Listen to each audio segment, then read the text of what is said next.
नमस्कार, आप देख रहे हैं A1 टीवी का खास कार्यक्रम आज का एजेंडा और आपके साथ मैं हूं आशीष तिवारी। देश में लोकसभा का चुनाव हो रहा है। अंतिम और 7वें चरण के लिए 1 जून को वोटिंग होगी और वोटिंग से पहले चुनाव प्रचार अभियान परवान पर है।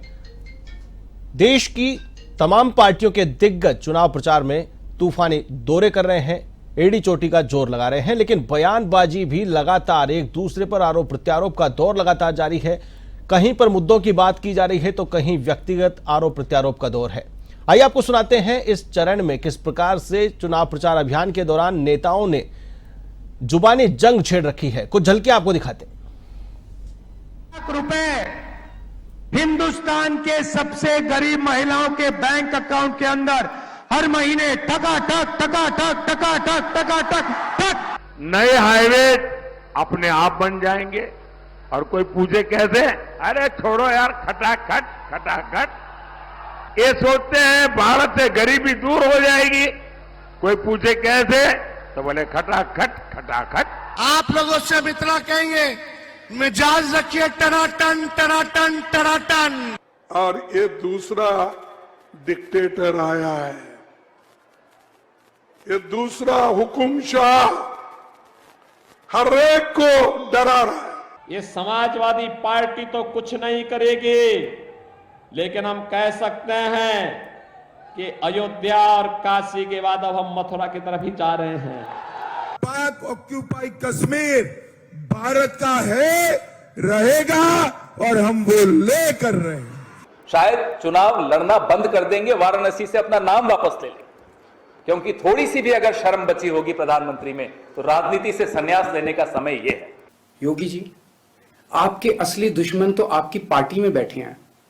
मुझे गाली देने से क्या फायदा। प्रधानमंत्री जी और अमित शाह जी आपको यूपी की कुर्सी से हटाने का पूरा प्लान बना चुके हैं। महिला विरोधी कट्टर बेईमान पापी आपके कन्वीनर अरविंद केजरीवाल से कुछ सवाल पूछना हमारी जिम्मेदारी भी है। इंडिया अलायंस को अपने वोट बैंक की गुलामी करनी है तो करें, उनको वहां जाके मुजरा करना है तो भी करें। तो आपने देखा किस प्रकार से बयानबाजी का दौर लगातार जारी है। चुनाव प्रचार अभियान अपने परवान पर है और इसी दौरान आरोप प्रत्यारोप का दौर भी लगातार जारी है। आज का एजेंडा में चर्चा करेंगे लोकसभा चुनाव को लेकर, अंतिम चरण के घमासान को लेकर, और चर्चा करने के लिए मेरे साथ स्टूडियो में मौजूद हैं बीजेपी प्रवक्ता सुमित श्रीमाल जी, आपका बहुत बहुत स्वागत है। तो कांग्रेस से राजेश कटारा जी, आपका भी बहुत बहुत स्वागत है। सबसे पहले सवाल करूंगा सुमित जी आपसे, जिस प्रकार से बयान आपने देखे, खटाखट खटाखट ठकाटक, पैसा ट्रांसफर कर दिया जाएगा, आपको देश चलाना नहीं आता है, 10 साल आपको जनता ने दिए लेकिन आपने कुछ करके नहीं दिखाया और जिसके वजह से आज पूरा देश पिछड़ गया है, ये तमाम आरोप प्रत्यारोप लगाए जा रहे हैं, क्या कहेंगे? देखिए, कांग्रेस की जब से देश आज़ाद हुआ था तभी से स्थिति ऐसी रही है कि ये गरीबी हटाने का नारा दे करके जनता को मूर्ख बनाते रहे। आप लगातार देखिए, लेकिन ऐसी स्थिति पिछले 70 वर्षों में, जब देश आज़ाद हुआ उससे लेकर के 65 से 70 वर्षों में ये गरीबी नहीं हटा पाए। ये हमेशा महंगाई की बात करते हैं। मैं समझता हूँ कि जनता बिल्कुल समझदार है और बिल्कुल हर चीज़ आजकल प्रूफ के साथ में अवेलेबल है। आप आज से 50 वर्षों ही बोलते, 50 वर्षों से 50 वर्ष, आप 50 वर्ष पूर्व की महंगाई उठा के देखिए। सन 1974 में आप गूगल बिल्कुल आप उस पर देखेंगे तो आप पाएंगे कि लगभग उस समय 26 से 28% की महंगाई दर हुआ करती थी। ये आज महंगाई की बात करते हैं तो ये बिल्कुल फेल है। ये बोलते हैं कि महिलाओं के खाते में हम लाखों रुपए और जैसा भी राहुल गांधी जी बयान दे रहे हैं, लेकिन मैं समझता हूं कि ये बिना अनर्गल बयान दे करके और इस प्रकार के खुद के बयानों में घिर जाते हैं, क्योंकि ये बिना विचारे, वो कहते हैं ना कि बिना विचारे बोल देते हैं और फिर बाद में खुद के बयानों में फंस जाते हैं। क्योंकि ऐसा असंभव चीज है कि सभी के खाते में 10,000 रुपए डालना। इस प्रकार से सिर्फ ये झूठी बयानबाजी, जैसा कि राजस्थान में मैं एक छोटी सी वानगी बताऊंगा कि इन्होंने कहा था कि हमारी सत्ता आएगी तो सभी किसानों का कर्जा माफ कर दिया जाएगा, लेकिन वो कर्जा माफ नहीं हुआ था।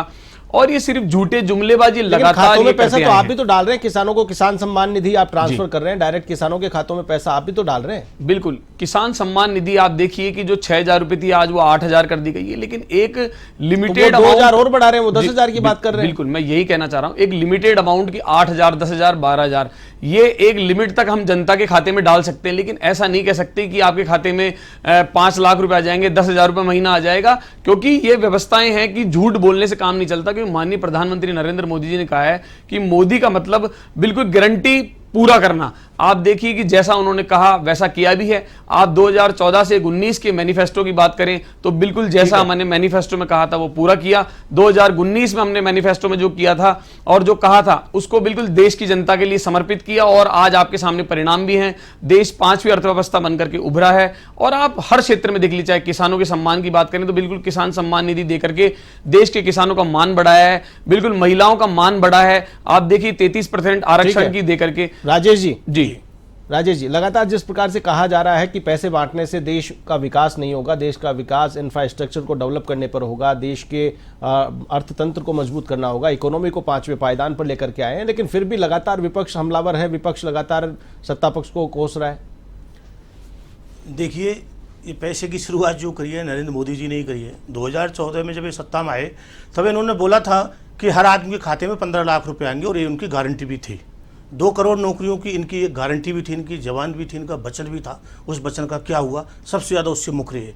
नोटबंदी इनका एक बहुत स्वर्ण में बहुत बड़ी बात बताया था, नोटबंदी से बहुत बड़ी भूचाल आ जाएगी देश में, और काला धन आ जाएगा, हर आदमी बिल्कुल माला माल हो जाएगा। उसको ये अगले चुनाव में लेकर के नहीं गए। ये पुराने वादे करते हैं और अगले उन वादों को ये वापस धो करके नई चीज़ लेकर के जनता के बीच में आते हैं। और कांग्रेस जो करती है वो कहती है, वो करती भी है। इन्होंने हमने 25 लाख रुपए जो चिरंजीवी योजना लागू की थी उसके लिए इन्होंने कहा था पैसा कहां से आएगा? कि किसानों को वादा किया गया 1 से लेकर के 10 तक गिनती बोली और लोग किसानों का कर्जा माफ। पूरे 5 साल आपकी सरकार रही लेकिन किसानों का कर्जा माफ नहीं हुआ। देखिए आशीष जी, बिल्कुल कहा था और किसानों का कर्जा माफ हुआ। वो चुनाव राजस्थान सरकार के चुनाव थे, राजस्थान प्रदेश के चुनाव थे। राजस्थान प्रदेश के अंदर जो भी बैंक आ रही उनका 100% कर्जा माफ किया गया। केंद्रीकृत बैंकों का कर्जा माफ नहीं हो सकता क्योंकि वो केंद्र के अंडर मारेंगे। हमने कहा कि कुछ राशि हम भी देंगे, परंतु केंद्र ने उस पर बिल्कुल ध्यान नहीं दिया और उनको बिल्कुल लोन माफ नहीं किया। ये केंद्रीकृत बैंक के लिए कोई बात नहीं कही थी। राजस्थान सरकार के अंडर में जो आई उनका पूरा कर्जा माफ किया गया। सुमित जी, मुद्दा बना रहे लगातार कि किसानों के साथ धोखा किया, छलावा किया। राजस्थान सरकार के अधीनस्थ जो भी बैंक थे उनसे कर्जा माफ कर दिया गया, लेकिन अब केंद्रीकृत बैंकों में जहां केंद्र की जरूरत थी केंद्र ने सहयोग नहीं किया। सबसे बड़ी बात क्या है कि ऐसा यहाँ पर बिल्कुल ऐसा नहीं है, क्योंकि ये झूठ बोलने की कांग्रेस की शुरू से प्रवृत्ति रही है। आप देखिए कि ये चुनाव जीतने के लिए ये जनता को किसी प्रकार से झूठ बोल सकते हैं, और यही बानगी अभी आपने राहुल गांधी जी और इनके इंडी गठबंधन के कई नेताओं की देखी। मैं तो सिर्फ एक छोटी सी बानगी बता रहा था, मैं आपको और बता देता हूं कि ये क्या करते हैं कि शुरुआत में झूठ बोल देते हैं और फिर जब सत्ता में आ जाते हैं, क्योंकि भोली वाली जनता, लेकिन मैं समझता हूं मूर्ख नहीं है, भोली जरूर है कि वो एक बार वोट दे देती है, लेकिन परिणाम देखने के बाद, और इनका परिणाम को मिला भी। राजस्थान के विधानसभा चुनाव में 2018 में ये झूठ बोल करके आए थे और उसमें पूर्ण बहुमत नहीं मिला, लेकिन ये लगातार पिछले 5 साल 2018 से 23 में अपने ही नेताओं से घिरते रहे और अपनी सीट बजाने में लगे रहे। आप देखिए ये अपने नेताओं को नकारा निकम्मा कहते रहे और लगातार इस बयानों के साथ में, और इन्होंने किसी प्रकार का कोई कर्जा माफ नहीं किया। ये झूठ बोल रहे क्योंकि अपने बयानों मैंने कहा कि ये फंस जाते हैं, और जब इनको लगा कि अब ये कर्जा तो इतना अधिक हो गया है कि किसानों का कर्जा माफ नहीं कर सकते, तो किसानों के साथ एक इन्होंने छलावा किया। आप देखिए ये कह रहे हैं कि मैनिफेस्टो की बात 2014 में बिल्कुल राम मंदिर की बात थी, धारा 370 की बात थी, आप देखिए 3 तलाक की बात थी, महिलाओं को आरक्षण की बात थी, देश के तमाम बड़े मुद्दों की बात थी। उन सब तमाम मुद्दों पर लगभग हम पहुंच चुके हैं और जनता ने इसका हमको सहयोग भी दिया। हर चीज का परिणाम जनता देती है। मैं बोल रहा हूं कि 2014 में जो हमने किया 19 तक तो जनता ने परिणाम दिए। राजस्थान से 25 की 25 सीटें मिली और हमारी 2014 से एनडीए की बिल्कुल सीटें बढ़ करके जनता ने हमारे को आशीर्वाद दिया। और आप देखिए कि पूर्व के जो 2014 में हमारे कई राज्यों में सरकार बिल्कुल भारतीय जनता पार्टी की नहीं थी, लेकिन उसके बावजूद भी 2014 के बाद ईस्ट जो पूर्ववर्ती भारत में हमारे 6 राज्यों में सरकार बनी।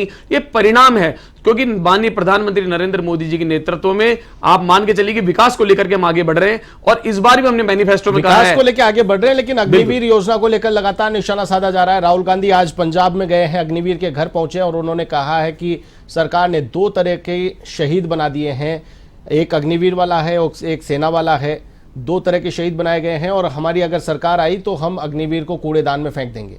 आप देखिए कि सबसे पहली बात तो इस प्रकार के शब्दों का प्रयोग सैनिकों के लिए, अग्निवीर भी बिल्कुल सैनिक है और सामान्य सैनिक भी, भारतीय सेना का एक सैनिक बहुत ही सम्माननीय शब्द है और वास्तव में उसका सम्मान भी करते हैं। भारतीय जनता पार्टी नहीं, पूरा देश उसका सम्मान करती है। लेकिन राहुल गांधी जी को उनकी आत्मीयता का, उनके परिवार का, उस व्यक्ति का नहीं पता कि जो 12 महीने में से लगभग 11 महीने पूरे देश की बॉर्डर पर, चाहे वो सर्दी हो चाहे वो गर्मी हो, किसी प्रकार का मौसम हो, वो देश की सेवा के लिए डटा रहता है वहां पर।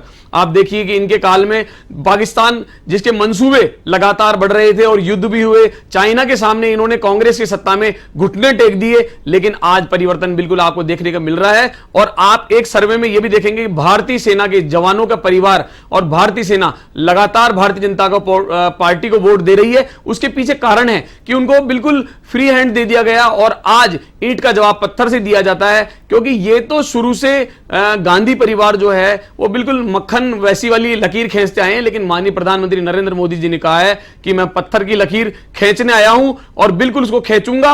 और आप देखिए पिछले 10 वर्षों में, चाहे आप आर्थिक स्थिति देख लीजिए, चाहे सैनिक स्थिति देख लीजिए, देश की रक्षा के क्षेत्र देख लीजिए, चाहे हाईवेज देख लीजिए, आप शिक्षा की देख लीजिए, आप शिक्षा, चिकित्सा, हर तरीके से देखेंगे तो देश बिल्कुल तरक्की पर है। आपको यह भी मालूम होगा कि 1950 में देश 6ठी अर्थव्यवस्था थी, लेकिन 2000 आते आते ये 12वीं अर्थव्यवस्था बन गया था। ये सब इसके पीछे आप बताइए कि सन 1950 से लेकर के सन 2000 तक कांग्रेस सत्ता में रही और महंगाई दर 28% तक लगातार बढ़ती रही। इसके पीछे अगर पूर्ण रूप से जिम्मेदार है तो कांग्रेस की सत्ता रही। आप देखिए कि इनके नेता बिल्कुल नेहरू जी और इंदिरा जी और उसके बाद राजीव गांधी जी, प्रधानमंत्री, लगातार सिर्फ अपने ऐशो आराम में और कश्मीर घूमने में लगे रहे, लेकिन उन्होंने देश की तरफ कभी ध्यान नहीं दिया, इन्होंने सैनिकों की तरफ कभी ध्यान नहीं दिया। ऐशो आराम में लगे रहे, कांग्रेस ने गर्त में डाल दिया पूरे देश को। क्या किया? देखिए, ये तो पूरा देश जानता है इस गर्त में किसने डाला है। अग्निवीर योजना का नाम लेकर कहते हैं सैनिकों का अपमान। सैनिकों का अपमान तो आप लोग कर रहे हो। एक तरफ सैनिक के लिए आप शहीद का दर्जा दे रहे हो, दूसरे सैनिकों को शहीद का दर्जा नहीं दे रहे हो। उनको इस तरह से कांस्टेबल जाकर के घर फेंक आता है, उनको घर उनकी बॉडी को लेके जाता है। क्यों नहीं दे रहे उसको शहीद का सम्मान? क्यों नहीं दे रहे शहीद का दर्जा उस आदमी को, अग्निवीर वाले को? तो उसको भी दीजिए आप। सैनिकों का नाम लेकर के आप बार बार सत्ता में नहीं आ सकते। सैनिकों का अपमान आप लोग कर रहे हो ये अग्निवीर योजना के नाम से। और झूठ में अगर आप गूगल में भी सर्च करोगे तो आपके नेताओं का नाम आएगा। झूठ सबसे ज्यादा भारत में किसने बोला है? और दूसरा, ये कहते हैं विकास की बात। कौन सा विकास करा दिए इन्होंने? आज हाईवेज बनाए, उनमें टोल टैक्स देते हैं लोग। आज रोडों की क्या स्थिति, कई जगह दिल्ली रोड देखिए आज तक हाईवे तो बने तो है ना, हाईवे बने, वो जनता के पैसे से बने, वो विदेशी पैसा लगा हुआ है। इन्होंने क्या पैसा लगाया है और जनता से वो पैसा वसूला जा रहा है। विकास निरंतर चलने वाली प्रक्रिया, विकास चलता रहेगा। बना करके टोल लगा दिए तो क्या बिना टोल के हाईवे बनाने का मैनिफेस्टो है क्या कांग्रेस का? नहीं, कोई मैनिफेस्टो नहीं है, परंतु ये नहीं कह सकते कि इन्होंने कोई विकास किया है। इन्होंने क्या विकास किया है? पहले भी रोड हुआ करते थे।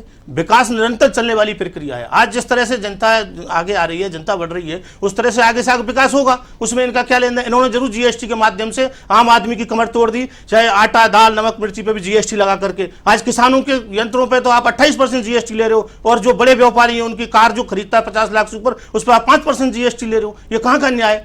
किसानों के साथ क्या न्याय किया इन्होंने? किसानों की आय दुगनी करने की बात करते थे, कौन सी किसानों की आय दुगनी कर दी?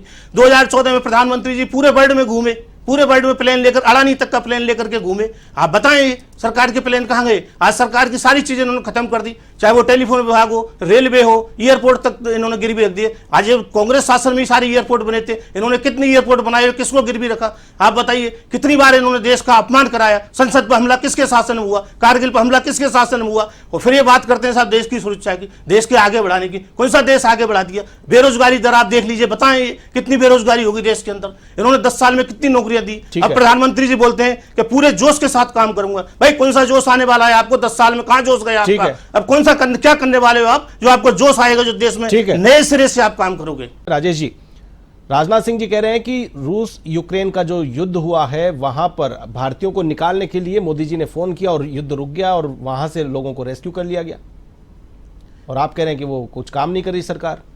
देखिए, ऑन रिकॉर्ड है इस तरह की चीजें। युद्ध रुकवा दिया गया, नहीं रुकवाया गया?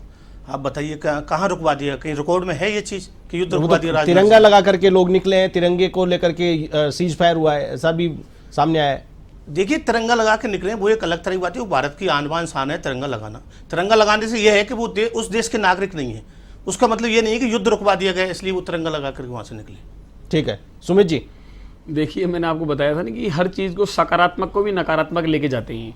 आप देखिए कि इन्होंने जैसे बताया सैनिकों के लिए ये बता रहे हैं कि आप देखिए कि कोरोना काल में और उन दोनों देशों के बीच में एक तिरंगा लगा करके एक इतनी आत्मनिर्भरता के साथ में और आत्मविश्वास के साथ में वहां के हमारे देश के नागरिक वहां से बिल्कुल निकल रहे थे, तो ये वास्तव में एक सम्मान था। लेकिन ये इस बात को स्वीकार नहीं कर रहे। देश का, सनातनियों का देश, आप देखिए राम मंदिर बना तो इन्होंने न्योते को ठुकरा दिया। अब ये कहते हैं कि ये भारतीय जनता पार्टी ने बनाया। आप देखिए धारा 370 जो वास्तव में हटनी थी उसका भी इन्होंने विरोध किया।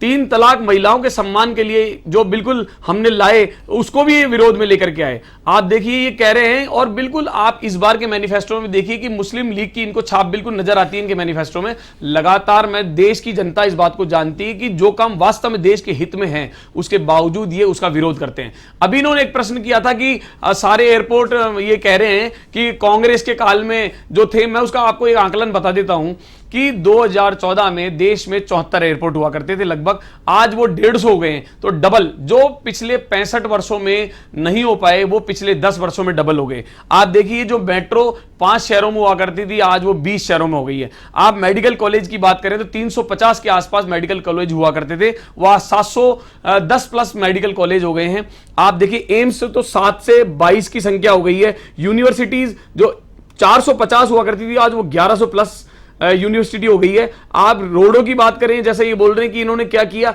इन्होंने कुछ भी नहीं किया वास्तव में ये। और सैनिकों की बात कर रहे हैं तो ये माननीय प्रधानमंत्री नरेंद्र मोदी जी का दिल देखिए, और आप बिल्कुल राष्ट्र भारत माता के लिए उनके भाव देखिए कि जब भी दिवाली आती है तो सैनिकों के साथ दिवाली मनाने जाते हैं।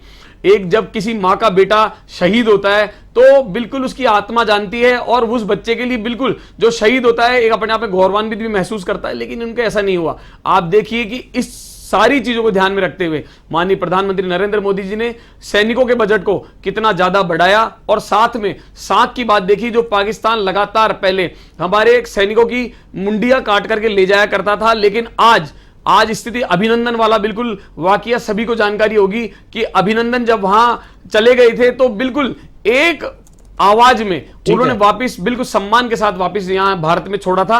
तो इस प्रकार के कई परिवर्तन, चाहे वो सैनिक क्षेत्र में हो, चाहे वो चिकित्सा के क्षेत्र में हो, चाहे वो शिक्षा के क्षेत्र में हो, सभी क्षेत्रों में देखने को मिल रही है। और जनता बिल्कुल इसको देख रही है, और इसी को लेकर के आप 6 चरणों के वोट बिल्कुल देखेंगे, और भारतीय जनता पार्टी 400 सीटों के साथ में, बिल्कुल 400 प्लस सीटों के साथ में सत्ता में आ रही है। राजेश जी, पीएम मोदी पिछले बार चुनाव में देखा गया था कि केदारनाथ गए थे, ध्यान लगाया था, और अब की बार कन्याकुमारी जाने का उनका कार्यक्रम है। विवेकानंद रॉक मेमोरियल में 48 घंटे वो वहाँ जाएंगे। 30 मई की रात से लेकर के 1 जून तक वहाँ पर लगभग 17 घंटे ध्यान लगाएंगे। तो वहीं इस घटनाक्रम को लेकर के क्या कहेंगे? कपिल सिब्बल कह रहे हैं कि वहाँ पर प्रायश्चित करने जा रहे हैं तो ठीक है, तो वहीं ममता बनर्जी कह रही हैं कि अगर चुनाव के दौरान लाइव टेलीकास्ट दिखाया गया पीएम मोदी का ध्यान तो इलेक्शन कमीशन को जाकर शिकायत करेंगे। क्या कहेंगे? देखिए, अच्छी बात है अगर कोई भगवान का नाम लेता है, इसमें कोई बुराई नहीं है। ये भारत देश में कोई भगवान का नाम ले सकता है, परंतु बात यह है कि भारत के प्रधानमंत्री पूरे भारत के देश हैं, ना कि बीजेपी के हैं। वो उनको देश के लोगों की चिंता करनी चाहिए, ना कि अपनी चिंता करनी चाहिए। आज वो अपने आप को खुद ही भगवान मानते हैं। आज आप देखिए अयोध्या में भगवान राम के मंदिर के लिए भगवान राम का चित्र छोटा और प्रधानमंत्री जी का बड़ा चित्र, भगवान राम को प्रधानमंत्री जी उंगली पकड़ के मंदिर के अंदर लेके जा रहे हैं। आप देखिए ये भगवान की तौहीन नहीं है। दूसरा कहते हैं इन्होंने साहब मंदिर का न्योता ठुकरा दिया। भाई बीजेपी वाले कौन होते हैं मंदिर का न्योता देने वाले? किस किस को न्योता देंगे? पूरे देश का मंदिर है, इसमें कांग्रेस बीजेपी कहां से आ गई? जिसका जब मन करेगा वो दर्शन करने जाएगा। क्या इनके निमंत्रण से जाएंगे? इसका मतलब बीजेपी के पैसों से चुनाव प्रचार अभियान समाप्त होगा 5 बजे, 30 जून को 5 बजे चुनाव प्रचार अभियान समाप्त होगा। ठीक उसी समय पीएम मोदी पहुंच जाएंगे कन्याकुमारी, वहां पर ध्यान मग्न हो जाएंगे, और 1 जून को जब वोटिंग होगी शाम तक वो ध्यान मग्न रहेंगे। क्या कहेंगे इस घटनाक्रम को लेकर के? पीएम मोदी वहां जा रहे हैं, ध्यान लगा रहे हैं। पहले 17 घंटे ध्यान लगाए थे, अब की बार 48 घंटे ध्यान लगाएंगे। राजेश जी, मैंने पहले कहा आशीष जी कि अच्छी बात है, भगवान का ध्यान करना चाहिए। अब किन कारणों से जा रहे हैं, क्या सोच के जा रहे हैं, क्या फरियाद लेकर जा रहे हैं भगवान के यहाँ को? क्या सरकार आएगी कि सरकार नहीं आएगी, इस तरह से कहीं चिंता मग्न सोच कर हो सकता है वो इसलिए जा रहे हो? इसका जवाब तो खुद प्रधानमंत्री जी देंगे। कपिल सिब्बल कह रहे हैं कि अगर प्रायश्चित करने जा रहे हैं, ध्यान लगा रहे हैं वहां पर तो ठीक है, या प्रोपेगेंडा करने के लिए जा रहे हैं वहां पर?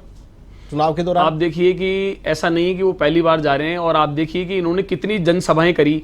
राहुल गांधी और कंपेरेटिव, अगर आप वैसे तो कंपैरिजन बनता ही नहीं है, लेकिन पूरा इंडी गठबंधन सभी नेताओं से और आप मोदी जी को कंपैरिजन करेंगे तो बिल्कुल मोदी जी को आप ऊपर पाएंगे, टॉप पे पाएंगे। और जनता के हित के लिए उन्होंने जनसभाएं करी और बिल्कुल वादों पर, विकास को लेकर के वो आगे बढ़े। और जैसा आप बोल रहे हैं कन्याकुमारी जा रहे हैं, तो बिल्कुल 7 चरण पूरा होने के बाद वो बिल्कुल जा रहे हैं और ध्यान लगाएंगे। मैंने आपको पहले भी कहा कि भारत सनातनियों का देश है, और जैसा स्वामी विवेकानंद जी के वहां पर उन्होंने 17-18 घंटे बिल्कुल उन्होंने भी ध्यान लगाया था, और बिल्कुल उनको अपना आइकन मानते हुए आप देखिए कि उन्होंने भी स्वयं जगाने की बात करी थी और देश का मान बढ़ाया था। मैसेज देने का प्रयास है ये चुनाव से पहले, अंतिम चरण से पहले एक मैसेज देने का प्रयास? बिल्कुल बिल्कुल, अंतिम चरण से पहले बिल्कुल मैसेज बिल्कुल दे रहे हैं जनता को कि ये देश सनातनियों का देश है, और स्वयं जगाने की बात। तो स्वयं से मैं समझता हूं कि स्वाभिमान और व्यक्ति का स्वाभिमान तभी जिंदा रह सकता है जब वो आत्मनिर्भर बनेगा। माननीय प्रधानमंत्री नरेंद्र मोदी जी ने कहा कि जब भारत स्वाभिमान बिल्कुल जब जिंदा रहेगा, जब वह आत्मनिर्भर बनेगा, और आत्मनिर्भरता की ओर भारत बिल्कुल लगातार पिछले 10 वर्षों में लगातार आगे बढ़ रहा है। अंत में चलते चलते मैं आपसे जानना चाहूंगा, वाराणसी में असदुद्दीन ओवैसी ने जनसभा की और उन्होंने कहा कि अगर एक्टिंग में कोई अवार्ड मिलेगा तो सबसे पहले मोदी को अवार्ड मिलेगा, और यहूदियों के साथ जो हिटलर ने किया था वही मुसलमानों के साथ हो रहा है आपके राज्य में। अब इनका क्या फ्रस्ट्रेशन बिल्कुल सामने लगातार दिख रहा है। आप देखिए कि ओवैसी जी के सामने जो माधवी लता जी हैं वो कितना पॉपुलर हुई हैं, और बिल्कुल जनता उनके पक्ष में लगातार बढ़ती जा रही है, और उनको इस बात का फ्रस्ट्रेशन हो गया है कि ये कैसे हो सकता है। उनको लग रहा था ये इम्पॉसिबल है, लेकिन माननीय प्रधानमंत्री नरेंद्र मोदी जी के नेतृत्व में कुछ भी इम्पॉसिबल नहीं, क्योंकि जब व्यक्ति सत्य के राह पे जाता है, हो सकता है परिणाम लेट आए लेकिन दूरस्थ आते हैं। आप मान के चलिए कि पूरे देश में 400 सीटों के साथ भारतीय जनता पार्टी सत्ता में आ रही है। ओवैसी के बयान को लेकर क्या कहेंगे आप? देखिए, ओवैसी जो कह रहा है उसमें कहीं तक सच्चाई भी है। जिस तरह से इन्होंने एक समुदाय को साइड में रखा हुआ है, आज वो समुदाय भी देश में रह रहा है, देश में उसकी भागीदारी है, वो भी जीएसटी दे रहे हैं, और इन्होंने कितने टिकट उनको दिए हैं। आज क्या इस तरह से समुदायों को आज ये बांटेंगे? हिंदू मुस्लिम सिख ईसाई वाला का देश था, आज ये इस तरह से 3 समुदायों को एक साथ लेकर चल रहे हैं, एक समुदाय को बिल्कुल अलग थलग कर रहे हैं। क्या इससे देश में परमाणु परीक्षण किसने किया? अब्दुल कलाम जी थे, जो देश का मान और सम्मान बढ़ाया। और आप बताइए, उनके लिए अब इस तरह की बातें करेंगे? तो सभी को देश को साथ लेकर चलना चाहिए। दूसरा, कैमरा लेकर चलने वाली प्रक्रिया अच्छी है। आज उनको तो भारत रत्न दिया गया, उनको तो स्टेब्लिश किया गया, उनके साथ में कोई उनके अन्याय थोड़ी नहीं किया गया। देखिए, कलाम जी ने किया है तो उनको तो सम्मान मिला है ना पूरा देश के। कलाम जी को सर्वोच्च नागरिक पद पर। तो वही बात मैं बोल रहा हूँ आशीष जी, कि सारा समाज में क्या किसी को एक टिकट देने लायक नहीं है? पूरे भारत के अंदर क्या किसी एक मुस्लिम को अब टिकट नहीं दे सकते? क्या वो देश के संविधान में उनका कोई हक नहीं है? क्या देश के विकास में उनका कोई हक नहीं है? आज कितने इंजीनियर होंगे, कितने टीचर्स होंगे, कितने वैज्ञानिक होंगे? क्या कोई नहीं है आप इस समुदाय से? आप बताइए। आप इस तरह की बातें उनका नाम ले लेकर उछाया जा रहा है। आज सब समुदाय में एक तरह से बेमनस्ता फैला दी गई। राजस्थान में आपने भी कहाँ दिया टिकट? अब की बार हर बार दिया जाता था, इस बार कहाँ दिया? नहीं, टिकट तो दिया ना इस बार भी राजस्थान में। भारत में दिए ये टिकट। ठीक है, चलिए। पूरी तो आम चुनाव हो रहा है। चलिए, चुनावी चर्चा राजस्थान में भी दिया है। राजस्थान बिल्कुल चुनावी माहौल को लेकर कामा में टिकट दिया है ना। बिल्कुल चुनावी माहौल को लेकर चर्चा की, और आज के एजेंडा में चर्चा में शामिल होने के लिए सुमित श्रीमाल जी और राजेश कटारे जी, आप दोनों का बहुत बहुत धन्यवाद। आज के एजेंडा में हमने चर्चा की लोकसभा चुनाव के बयानों को लेकर। कल किसी और मुद्दे के साथ फिर से हाजिर होंगे, तब तक के लिए मुझे दीजिए इजाजत। नमस्कार।